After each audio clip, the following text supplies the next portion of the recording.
Hey gang, so things are moving in. Hopefully in a week or so we'll have new numbers on the progress tracker, or maybe a new style of roadmap entirely. That'll clarify some things on this year now that we're a quarter of the way through the year. So until then, let's just keep going with the mild speculation. In this one, I'm going to tackle two, let's call it three, four, let's go with four topics that I think are interesting. I personally find interesting. And one of them we just got some information on. So if that sounds interesting, let's get this.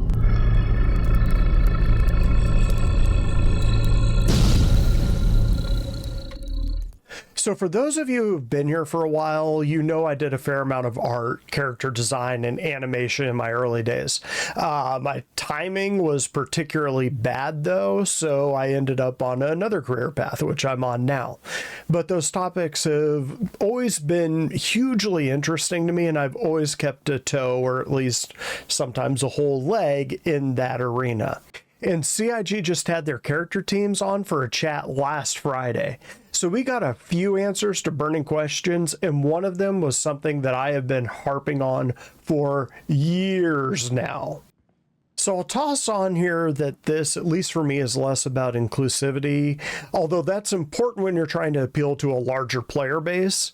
But to me, it's more about the uncanny valley. Again, this is something I've gone to the well on a few times in the life of this channel, and it was nice to hear CIG echo the same in their own words. All right, so a lot of questions. This is just going to be a lot of questions combined into one. A lot of questions about different body types, heights, sizes, muscle definition. We've had a lot of statements on this before. Star Citizen has been in development for a while. New technologies have come online, stuff. So it's a question we tend to revisit periodically after a while. So what can you tell us now, as the truth as of 2024? We're in 2024 about different body sizes, shapes, tall, short, skinny, not skinny. What can you tell us? So yeah. Regarding body customization, it's simply a super hard problem to solve. It consists mainly of two problems that I think we can like differentiate. One is like body shape customization. So that's more about like being able to blend between a skinny type and a like heavy type, and maybe like a super, so on steroids bodybuilder type. These kinds of shapes. We could technically do this already with the way the DNA system works currently. The question is, what happens with the attachments? And like for the head customization, we've developed runtime wrap deformers, which can like scale helmets, which can conform beards to the changing face shapes in a way that keeps the art like intact and keeps like the art directors happy, no distortions and stuff like that. That works on the face. The same deformation tech applied to bodies would break in many cases. So while we can already morph the body shape, we cannot conform the attachments in a good way right now. So that's the big problem, one of the two big problems we need to solve for that. And the other thing is regarding like body height changes and limb length changes.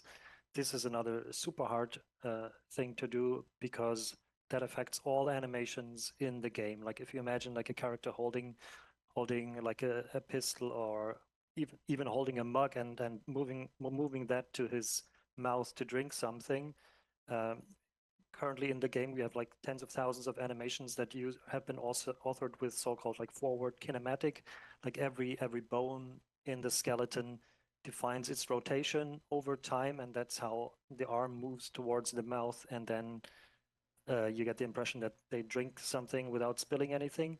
Like imagine we just scaled like the length of the neck, for instance, or the length of the arm, like your mug would end up somewhere else. So you need at runtime retarget that animation. And while we already use like inverse kinematics in many places, characters pushing buttons, reaching for things, there's like a lot of procedural elements to our animation already. Like doing that for the entire body and for all animations requires like massive changes to the like animation back end. But yeah, we have all intentions to tackle those problems. But personally, I have some good ideas for how we can fix the first problem about like the conformation of the attachments. And then we have like smart animation programmers, Ivo that I've been on stage with 2018 in Austin. He's somebody that has the knowledge and the brains to fix that hard retargeting problem, but it's going to be a lot of work. But it'll be worth it because yeah, everybody having the same height is not great. But I think as a first step, we could, for instance, tackle just the shape changes, which would already give us like some big gains. Previously, basically the last 5 or 6 years, CIG said that the size of the human character, all the human characters in the game, was capped because of metrics. While I could see that being a temporary blocker, or at least one while they were primarily focused on getting a single player game out the door, I never really bought it as a reason for a long-term situation.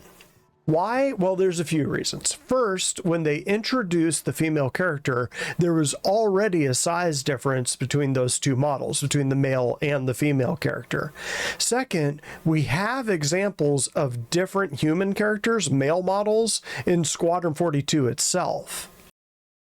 Third, we know for a fact there are alien races coming down the pike that will be considerably different from humans in size. So we know this is something that CIG will have to address eventually, and now we know that they know it too, which I guess we already knew, that they were just saying other things instead, like that bit with the metrics, which was at least making me a little bit twitchy while they were saying it. So let's address the metrics elephant in the room, because it is a valid argument, just not a long-term one. Basically, all the interactions in the game are based on certain distances. So if a character is going to reach out and climb a ladder, the program knows that the character is a set distance and knows where to start and stop the animation because of metrics. So yeah, I buy metrics, at least initially, at least for now. I'm guessing this was just a bad analogy. This kind of animation, lifting a coffee cup up and drinking from it, is based on the biped animation, an underlying skeleton that the mesh of the character model is wrapped around. The length of a character's arm, the actual animation, wouldn't change based on a change in scale. The character could be 5 feet or 500 feet tall, and the base animation is the same. The motions of that skeleton are the same. As long as the coffee cup is attached to the hand, it would be in the same animation to take a drink from it, as long as the arm was the same length in proportion to where the head is. So bad analogy, but climbing a ladder? Yeah, that would be a much different situation. There, the length of the character's leg, where their feet are, matters a lot. A character that's much taller or shorter isn't going to hit those marks. It'll look like the character is just climbing air. Their hands and feet will be clipping through the ladder and breaking the illusion. Or your character is sitting in the seat of their ship. If they're really tall, their feet are going to clip through the pedals and their arms are going to be in the wrong spots to control the sticks, making the whole thing look weird from a first-person perspective or a third-person perspective. That's what they're talking about when they say metrics. Thankfully, there's a few solutions out there, and one that's already in the game in the form of an IK system. Here, the target defines where the hand or foot lands. In the case of ship seats, as I've said before on this channel, you could apply the solution that we've applied in reality. Attach the chair to the pelvis of the character and, get this, move the chair backwards or forwards until it's the right distance for the animations to take place. IK solves a lot of these problems. But even if they don't go the IK route, this is a problem CIG has already solved, at least on a smaller, simpler scale. That said, it also takes a lot of programming. This is an engineering problem, not an animation problem. Short version, I think CIG will eventually get around to this. It's just not a priority with everything else they're trying to get out the door. While I'd like a much wider variety in character shapes, just because it helps close that uncanny valley and the universe of clones feel.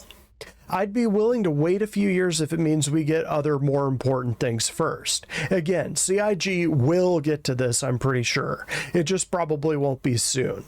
On to the next thing I want to jabber about.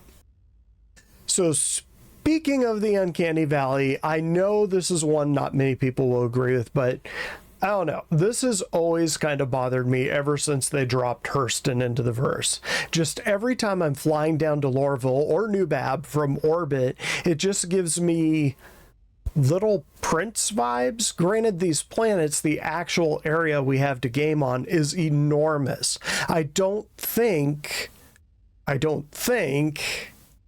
there's another game out there that's working at the scale CIG is.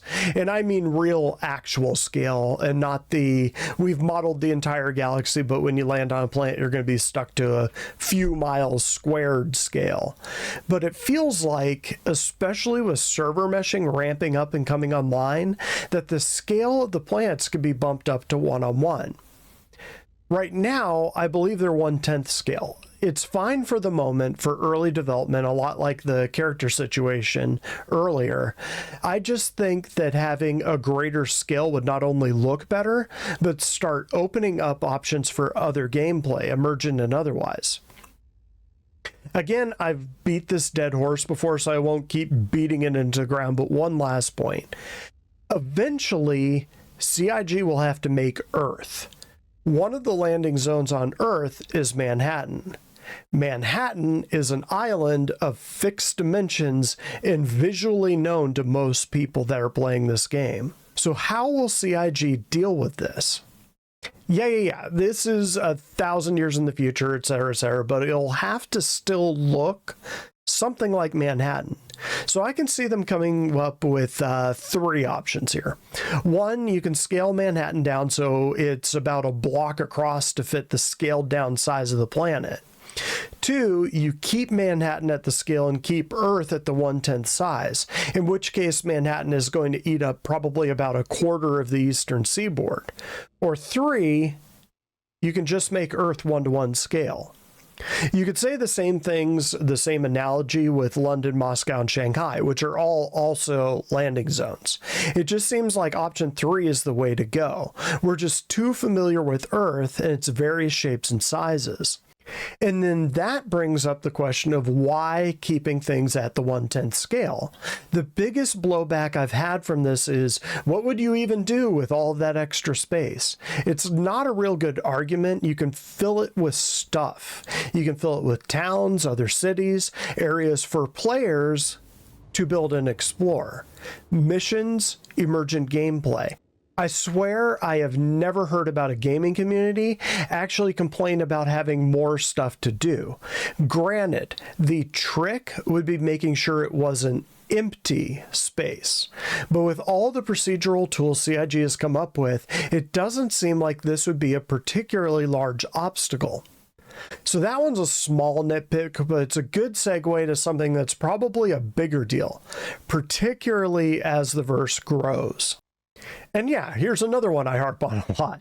I won't go into a lot of detail on this one just because I don't think there's a lot that needs to be said on it. Again, I'll start off and say I get why CIG has gone with no orbits for now, or at least no planetary orbits.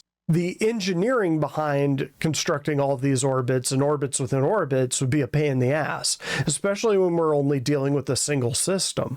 But planetary orbits are something that I think CIG needs to seriously look at implementing. Building off the scale, CIG could scale up the system and really make those orbits start to matter, particularly for the smaller ships in the verse. One of the problems right now is that there aren't really any niches. If you are really starting the game with, say, a starter Aurora, your ramp to something bigger is going to be very long and very steep and probably very unenjoyable. Orbits, Q ranges, the economy are all ways to fix this, to create some niches.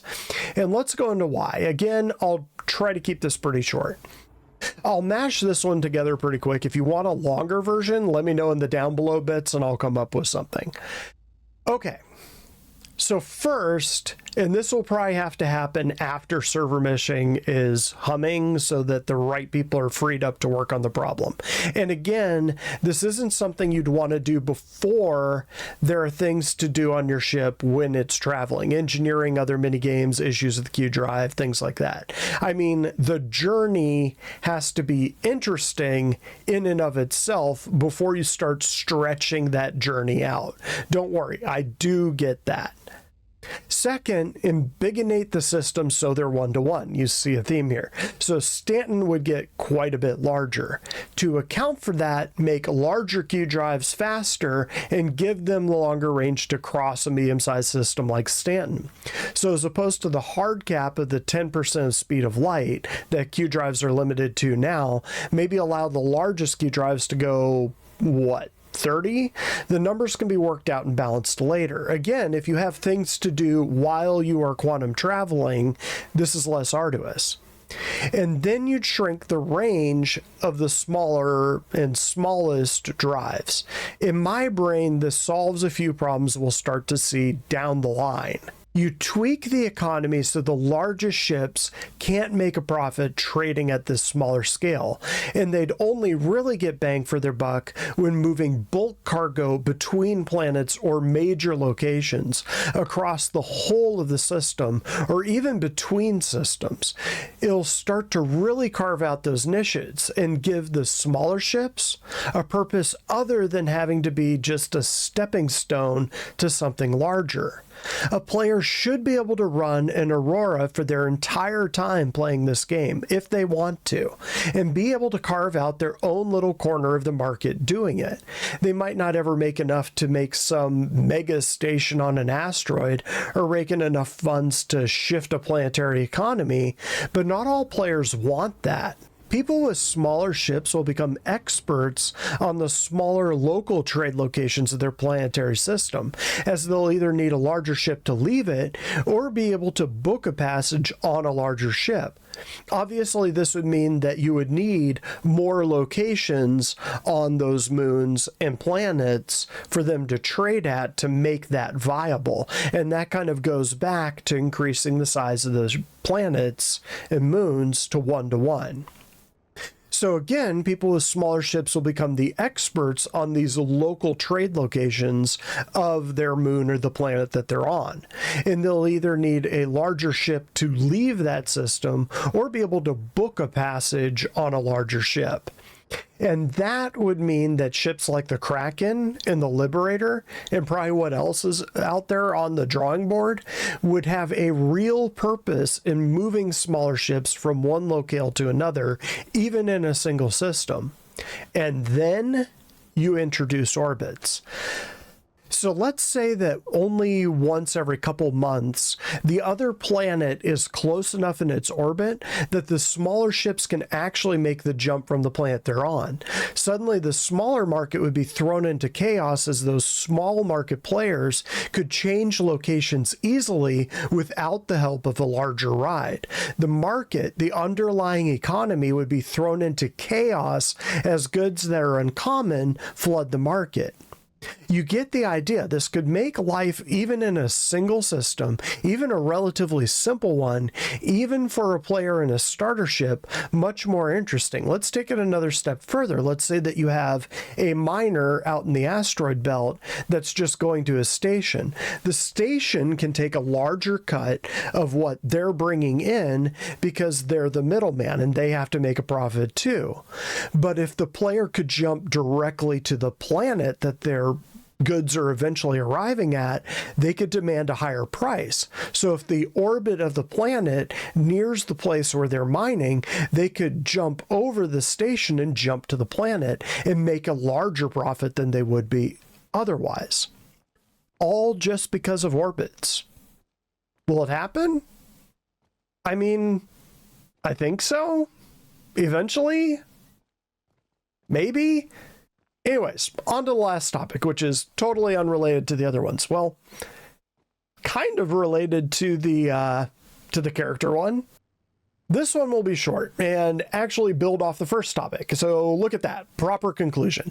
So snipers are deadly because of the whole one-shot, one-kill thing. Games have been struggling with this one since the days of multiplayer Half-Life, the first one. And in a game with permanent death, that is a big deal if it's easy to pull off. At the moment, it doesn't matter. But yeah, eventually it will. A lot. Anyways, CIG is rolling in on some solutions for this, and they're pretty good ones, even though the community is hyperventilating over the scope glint. Some more sci-fi elements, things I think like area of denial kind of types of devices as well. So, yeah. Don Steeler Gaming in the chat asked, "Will grenades have glint?" They will make a light. The flashbang especially, but it's like a not big sure if you count this as glint. Having a longer ADS time takes care of the jump snipers and the snap zoom snipers, and that's a pretty big problem in most games, so getting rid of that is big. Slowing down how long it takes to aim will put it more in the patient hunter category of combat that it probably belongs in. They've also made the actual rounds themselves less effective, requiring 2 shots on a headshot rather than just 1. Again, in a game that will eventually have permadeath and death of a spaceman implemented, it makes sense to make individual 1 shots less lethal. Of course, anyone that's been 1 shot in the head by an NPC with an SMG at, say, 200 meters, despite wearing heavy armor, but I'm not bitter. Anyways, they want to make it slightly more survivable and give you, the player getting shot, a fraction more time to react and get to safety. But of course, that takes out one of the key draws of being a sniper, that one-shot, one-kill mythos. If you have to pop someone in the head twice, that takes a lot of skill of setting up that initial shot and the ambush out of the gameplay. You're going to lean more towards quick-firing weapons and closer range weapons than ones that are more accurate in longer range. Just because they're so ubiquitous in games, I wouldn't expect people to dump sniper rifles entirely, but I would expect them to kind of be an indicator that a player is new or from a different game if they use them. At least if CIG sticks with just the fixes they've talked about so far. And to their credit, they've specifically opened the door for suggestions. So, I mean, I could see it being something like you see a player with a sniper rifle and you say, oh, you must be a Call of Duty player. Yeah, sniper rifles don't really work in this game. Here, take this high fire pistol instead. Again, not bitter, but that sort of thing. But let's see if we can fix it in a way that hasn't been used yet. So the underlying problem, one of them anyways, is hitboxes. Real quick, a hitbox is literally an invisible box around your character that defines if they are hit by an incoming fire or not. Because it overlays the mesh of the character and it's, boxes, they tend to naturally be larger than the mesh they're covering. So you have a box over your chest, a box over your pelvis, a box over either legs, a box over your arms, and a box over your head. So if you're a sniper or you want to pull off a headshot, you just need to hit an area around the head. So there's some skill involved, but it's easier to hit an area than a specific spot, you dig? First off, just from my perspective, it seems like CIG could implement a assigned distance mechanic, something like they have for shields on ships. But I could offer a secondary suggestion. For headshots, the true one-shot, one-kill types, maybe have a hit zone inside the head. So if you think of the head as roughly basketball-sized, thanks to the hitbox, imagine if there was a baseball-sized target within that head. You hit the basketball, it takes 2 shots, or maybe more if they're wearing a heavy armor helmet, even if it's an NPC with a submachine gun, but I'm not bitter. But if you manage to hit that softball target that is inside, that's a much harder shot to pull off, especially at range. Make that a one-shot, one-kill. If they're wearing heavy armor helmet, then make it 2. That's my thought anyways. What are yours? Let me know in the down below bits. Until then, see me next time.